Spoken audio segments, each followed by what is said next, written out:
100 races, 0 wins. For a driver with 2 Cup Series championships and 63 career victories, that number is almost impossible to process. And after what unfolded at Martinsville Speedway in 2026, the story of Kyle Busch and Richard Childress Racing has reached a breaking point that nobody in the garage can ignore anymore. To understand how we got here, you have to go back to where it all began. Kyle Busch is one of the most decorated drivers in NASCAR Cup Series history. He started at Hendrick Motorsports, then spent 15 seasons at Joe Gibbs Racing, where he built a legacy that very few drivers will ever match. 2 championships, 60-plus wins, 8 win seasons to twice. He won races on every type of track, in every type of situation. For 19 consecutive seasons, he won at least 1 Cup Series race, an all-time record in the sport. Then came 2022, and everything changed. Sponsorship talks cooled, contract negotiations broke down. After 15 years, Busch found himself forced out of JGR and sitting across the table from Richard Childress, a man he had a complicated history with. But both of them put old tensions aside. Busch signed a base 3-year deal with Richard Childress Racing, and the move looked like a masterstroke almost immediately. In the first 16 races of 2023, he won 3 times. The reset was working. The partnership had promise. And then, on June 4th, 2023, at Worldwide Technology Raceway, Kyle Busch won a Cup Series race for the last time. What happened next has been one of the most puzzling declines in recent NASCAR history. Busch himself pointed to a specific reason. Rules changes arrived that took away what the number 8 team had been doing to find extra speed in the Gen 7 car. As he put it, there was definitely some things that came down that they didn't like us doing, so that's sort of where we've lost a little bit. That was the inflection point. Mid-2023, the wins dried up and they never came back. 2024 told the most painful part of the story. For the first time in 20 years, Kyle Busch went winless in the NASCAR Cup Series, ending a 19 consecutive season win streak that stood alone as an all-time record. The numbers weren't just bad by his standards, they were the worst of his career. Fewest top 5s, fewest top 10s, fewest laps led, an 18.3 average finish, his worst since his 2005 rookie year. Kevin Harvick, speaking on his podcast, was among the first to sound the alarm publicly. Harvick noted that while the early days at RCR showed genuine promise, there had been a steady and consistent decline in performance since the midpoint of Busch's first season. And then Harvick said something that carried real weight.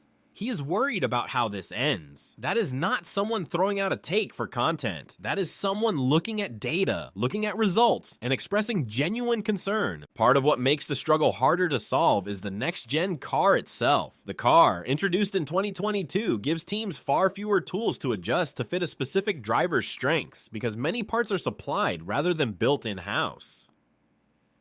As Busch put it, since we've gone to the new car, everything's more similar. You don't have your playbook and your toolset is way limited on what you can do in order to find that rear grip. That rear grip is precisely what Busch needs to drive to his strengths. When it isn't there, the results reflected immediately. Another problem that kept surfacing was the simulation program. Setups that tested well in the sim simply weren't translating to the racetrack. With teams now limited to 20 minutes of practice and restricted adjustments on race weekends, there is almost no room to course correct once the car arrives at the track. Then came the contract layer. 2025 was the final year of Busch's original 3-year deal with RCR. The organization picked up a 1-year option for 2026, announced at Charlotte Motor Speedway in May 2025. It was a vote of confidence, but a narrow one, just 1 year. Richard Childress stood alongside Busch and said, "I think we will win a race with him this year." And Busch was direct about what the situation demanded. "You've got to win, right?" he said. And unfortunately, we weren't able to win last year. He knew exactly what the stakes were. 2026 would carry the weight of both immediate results and long-term consequences simultaneously. Adding to the instability, Busch entered 2026 with a brand new crew chief, Jim Pullman, his 3rd crew chief in roughly 2 seasons. That kind of turnover at the top of the pit box signals that something hasn't been clicking and that the organization has been searching for an answer it hasn't found yet. Which brings us to Martinsville, and the weekend that put everything on full display. Before a single lap was even run, the warning signs were already there. Kyle Busch qualified in 34th place. Not mid-pack, not slightly off. 34th. After qualifying, Busch didn't sugarcoat it. He described the car as sideways, undrivable, loose. A reporter asked if the team could fix it before the race. His answer, no one knows. Not we have a plan, not we'll make adjustments. No one knows. That is not a team that has answers. And Busch wasn't done. He went a step further and said he would need a caution between lap 30 and lap 40 just to survive the race. He also pointed out that there hadn't been a single stage 1 caution all season long. In other words, before the green flag even dropped, Kyle Busch already knew the car wasn't going to make it through the race in one piece. The race unfolded exactly as he feared. No early caution came. By lap 46, Busch was already a lap down, not fighting for position, not managing tires. A lap down at lap 46, and then came the radio. The transmissions that came out of the number 8 car told the full story. More rear brake, give me drive off, let me drive the car. That last one, let me drive the car, is not a technical adjustment request. That is a driver who predicted the outcome before it happened, who is now living through exactly what he said would happen, and whose frustration has boiled over into something sharper. The Martinsville 2026 race also produced his worst ever driver rating at the track. A 41.0 at a venue where he had historically been one of the most dangerous competitors on the schedule. After stage 1, the picture expanded beyond just one driver. All 3 Richard Childress Racing cars were running 26th or worse. This is not a Kyle Busch problem in isolation. This is a team-wide performance crisis. RCR as a whole entered 2026 with 0 top 10s as an organization and a collective average finish of 23.2. Numbers that represent possibly their worst season ever as a team. Rick Mast summed up the tension when he said, "If you know Richard Childress, you know Richard is a competitor." Something like this, the way these cars are running right now, it goes against everything about Richard Childress right now. The organization has made sweeping leadership changes. John Klausmeier as technical director, Richard Boswell leading the number 3 team, Mike Dillon as chief operating officer, Andy Street as performance director. But those changes have yet to produce results on the track.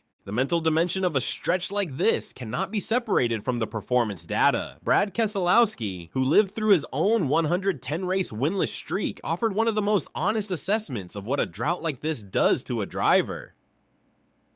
Having consistent good cars is such an enabler for a driver. It pushes you to make those moves that quite often differentiate between winning and losing. And when that is lost for a period of time, it's extremely difficult to recover. He added, you almost have to have a session or multiple sessions where it's there again before you can even put your arms around it. That is the trap Busch is caught in. He is not getting the consistent cars that would allow him to rebuild that momentum. And without the momentum, the gap between where he is and where he needs to be keeps widening. There are exactly 2 directions this can go. RCR finds speed, the engineering aligns, the car starts responding, the 100-race winless streak ends, and the conversation shifts entirely. Keselowski himself snapped a 110-race streak. It is possible. That path leads to a contract extension, a resurgent Busch, and a very different story by the end of 2026. The other path is harder to talk about, but impossible to ignore. If the performance doesn't improve, if 2026 ends without a win, without a playoff berth, without evidence that the gap is closing, serious conversations about Busch's future at RCR become unavoidable. And at 40 years old, in the final year of his contract, sitting 24th in points with 0 top 10 finishes through 7 races, the window to change the trajectory is not wide. The talent that produced 2 championships and 63 wins does not vanish in 100 races. Kyle Busch is still one of the sharpest technical minds in the garage. He called Martinsville's outcome before it happened. He knows exactly what the car needs. The question is whether Richard Childress Racing can deliver it, and whether there is enough of 2026 left to find out.